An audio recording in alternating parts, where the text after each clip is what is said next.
2014 മുതൽ 2019 വരെ ഞാൻ നല്ല ചെയിൻ സ്മോക്കറായിരുന്നു.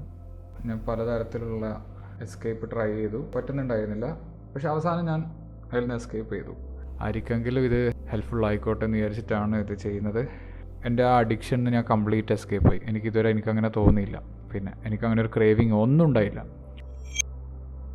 ഭയങ്കരം സംഭവമാക്കാതിരിക്കുക ഇത്. ഓക്കെ, ഫസ്റ്റ് നമ്മളെ മൈൻഡിൽ നിന്ന് ഞാൻ ഭയങ്കര അഡിക്റ്റഡ് ആണ്, മൈൻഡിൽ നിന്ന് ആ സംഭവം എടുത്ത് കളയാം. എനിക്കൊരു അഡിക്ഷനും ഇല്ല, ഞാൻ കംപ്ലീറ്റ്ലി ഇതിൽ ഫ്രീ ആണെന്നുള്ള ഒരു ബിലീഫ് നമ്മൾ കൊണ്ടുവരിക. ഒരു ക്വിറ്റ് ഡേറ്റ് വെക്കുക. എപ്പോഴാണ് നിങ്ങൾ സ്റ്റോപ്പ് ചെയ്യാൻ പോകുന്നത്? അതുവരെ നിങ്ങൾ എത്ര വേണമെങ്കിൽ വലിച്ചോ, അതുവരെ നിങ്ങൾ യൂസ് ചെയ്യുന്ന അതേപോലെ തന്നെ വലിച്ചോ. മാക്സിമം എൻജോയ് ചെയ്യും. മാക്സിമം ഞാൻ ഇത് നിർത്താൻ പോവാണ്, ആ ഒരു ഹാപ്പിനെസ്സിൽ നിങ്ങൾ വലിക്കുക. അത് ചെയ്യണം, നിങ്ങൾ മാക്സിമം എൻജോയ് ചെയ്യുക. പക്ഷേ അതിനുശേഷം ഒരു ക്വിറ്റ് ഡേറ്റ് വെക്കുക. അത് നിങ്ങളൊരിക്കലും സ്കിപ്പ് ചെയ്യരുത്. അത് നിങ്ങൾ ഷുവറായിട്ടും ഫോളോ ചെയ്യണം. ആ ഡേറ്റ് നിങ്ങൾ ഹോണസ്റ്റായിട്ട് ചെയ്യുക. smoke-free.gov ഒരു ഗവൺമെൻറ് സൈറ്റാണ്, അമേരിക്കൻ ഗവൺമെൻറ് സൈറ്റാണ്. അതിൽ പോയി അതിൽ ഒരു ആപ്പ് ഉണ്ട്, സ്മോക്ക് ഫ്രീ എന്നുള്ള ആപ്പ്. അത് ഡൗൺലോഡ് ചെയ്യുക. എന്നിട്ട് എന്ത് ചെയ്യുക, നിങ്ങൾ സ്റ്റോപ്പ് ചെയ്ത് കഴിഞ്ഞാൽ നിങ്ങൾക്ക് കിട്ടുന്ന ഹെൽത്ത് ബെനിഫിറ്റ്സ് അത് മൊത്തം അതിൽ കാണിക്കും. നിങ്ങൾ എത്രത്തോടെ റിക്കവറായി അത് കാണുമ്പോൾ തന്നെ ഇല്ലേ നമുക്കത് പിന്നെ തൊടാൻ തോന്നില്ല. ക്വിറ്റ് ചെയ്യുന്നതല്ല, അത് മെയിൻറ്റെയിൻ ചെയ്യുന്നതാണ്. ഇതൊന്നും വലിയ സംഭവമൊന്നുമല്ല, പക്ഷേ ഇത് മെയിൻറ്റെയിൻ ചെയ്യാനുള്ള കുറച്ച് കാര്യങ്ങളാണ് ഞാൻ പറയാൻ പോകുന്നത്. അവിടെയാണ് നമ്മൾ പാളുക. അവിടെ പാളിയാൽ പിന്നെയും നമ്മൾ എന്ത് ചെയ്യും, ബാക്കിലേക്ക് പോകും. നമുക്ക് പറ്റില്ല, പല കാര്യങ്ങൾ ചിന്തിച്ചുണ്ടാകും. അതിൻ്റെ ഒന്നും ആവശ്യം. ഡേറ്റ് ആയിക്കഴിഞ്ഞ് കഴിഞ്ഞാൽ നിങ്ങൾക്ക് പലതരത്തിലുള്ള സിംറ്റംസ് വരാൻ തുടങ്ങും.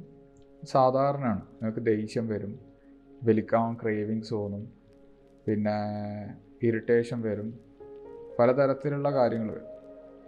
അപ്പോൾ അത് ടാക്കിൾ ചെയ്യാൻ വേണ്ടി നിങ്ങൾ എന്ത് ചെയ്യണം, നിങ്ങളിപ്പം യൂസ് ചെയ്യുന്ന ഈ ഹാബിറ്റ് റീപ്ലേസ് ചെയ്യണം എന്തെങ്കിലും വെച്ചിട്ട്. നിങ്ങളിപ്പോൾ കുറേ നാളായിട്ട് നിങ്ങളുടെ ബോഡി വയർഡായി, അത് റീവയർ ചെയ്യണം. റീവയർ ചെയ്യാൻ വേണ്ടി ആ ഹാബിറ്റ് റീപ്ലേസ് ചെയ്യണം. ഓക്കെ, അപ്പോൾ ഹാബിറ്റ് റീപ്ലേസ് ചെയ്യുന്നത് എങ്ങനെയാണ്? ഒന്നെങ്കിൽ പാട്ട്, ഭക്ഷണം കഴിച്ചതിന് ശേഷം സിഗരറ്റ് വലിക്കുന്ന ആളാണെങ്കിൽ ഡെസേർട്ട് അതിന് പകരം യൂസ് ചെയ്യുക. പിന്നെ മ്യൂസിക്, സ്ട്രെസ് ഇങ്ങനത്തെ കാര്യങ്ങൾ വരുമ്പോൾ മ്യൂസിക്. പിന്നെ മെഡിറ്റേഷൻ എന്ന് പറയുന്നത് എൻ്റെ ലൈഫ് ഫുള്ള് മാറ്റിമറിച്ചൊരു സംഭവമാണ്. നിങ്ങൾക്ക് സ്റ്റാർട്ട് ചെയ്യണമെന്നുണ്ടെങ്കിൽ ഏറ്റവും സിമ്പിളായിട്ടുള്ളതും ബെനിഫിഷ്യൽ ആയിട്ടുള്ള ഒരു മെഡിറ്റേഷൻ ഞാൻ പറയുന്നത് വിം ഹോഫ് മെത്തേഡ് എന്ന് പറഞ്ഞിട്ട് യൂട്യൂബിൽ അടിച്ചെടുത്താൽ മതി. ഞാൻ ഇതിൻ്റെ ലിങ്ക് വേണം താഴത്തിടാം. വിം ഹോഫ് മെത്തേഡ് ട്രൈ ചെയ്യുക.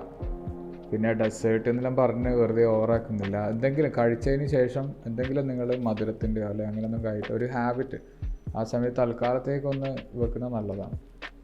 അവിടെ ഒരു എംപ്റ്റി ആയിട്ട് ഇരിക്കാണ്ട് ആ ഹാബിറ്റ് എപ്പോഴും റീപ്ലേസ് ചെയ്യണം. എന്ത് ഹാബിറ്റാണെങ്കിൽ അത് റീപ്ലേസ് ചെയ്യാം. അപ്പോൾ നമുക്ക് വളരെ ഈസി ആയിരിക്കും ട്രാൻസിഷൻ. ചില ആൾക്കാർ നിക്കോട്ടിൻ ഗം എന്നൊക്കെ പറഞ്ഞൊരു സാധനമൊക്കെ യൂസ് ചെയ്യാൻ പറയുന്നുണ്ട്. ഞാൻ യൂസ് ചെയ്തിട്ടില്ല. ചില ആൾക്കാർ അതിൽ അഡിക്റ്റായിട്ട് പിന്നെ അതിനെ കൊണ്ട് കളിക്കുന്നത് കാണുന്നത്. കാരണം അത് വളരെ മീൻസ് അത് സ്മോക്ക് ഒന്നും വരില്ല, അതിനോട് നമുക്ക് എവിടെ വേണമെങ്കിൽ യൂസ് ചെയ്യാം. അപ്പോൾ അതും അതിലേക്ക് ഒരു അഡിക്ഷൻ വരാൻ ചാൻസ് ഉണ്ട്. അപ്പോൾ അതിൽ പോകേണ്ട ആവശ്യമില്ല, അതാണ് പറയുന്നത്. പക്ഷേ ഞാൻ വേറൊരു സംഭവം പയറ്റിയിട്ടുണ്ടായിരുന്നു. നിങ്ങൾ ആ കൂള് എന്നെല്ലാം കേട്ട സംഭവം ഉണ്ടാവും. അത് കുറച്ച് നാൾ ഞാൻ യൂസ് ചെയ്തിട്ടുണ്ടായിരുന്നു. സ്മോക്കിംഗ് സ്റ്റോപ്പ് ചെയ്തതിനു ശേഷം ഒരു 2 weeks അത് യൂസ് ചെയ്തിട്ടുണ്ടായിരുന്നു. വളരെ വളരെ വൃത്തികെട്ട ഒരു സാധനമാണ്. പക്ഷേ 2 weeks മാത്രം. അതിലും കുറേ ആൾക്കാർ അഡിക്റ്റായിട്ട് ഇങ്ങനെ പോയിട്ടുണ്ട്. അതുകൊണ്ടാണ് ക്വിറ്റ് ഡേറ്റ് വളരെ ഇമ്പോർട്ടൻ്റ് ആണെന്ന് പറഞ്ഞത്. ആ ഡേറ്റിന് ശേഷം 2 weeks ഇത് യൂസ് ചെയ്ത് കഴിഞ്ഞാൽ ഇതും സ്റ്റോപ്പ് ചെയ്യണം. 2 weeksന് ശേഷം അവിടെ ഒരു ഡേറ്റ് വെച്ച് അതും സ്റ്റോപ്പ് ചെയ്യണം. എന്നെങ്കിൽ മാത്രമേ കാര്യമുള്ളൂ.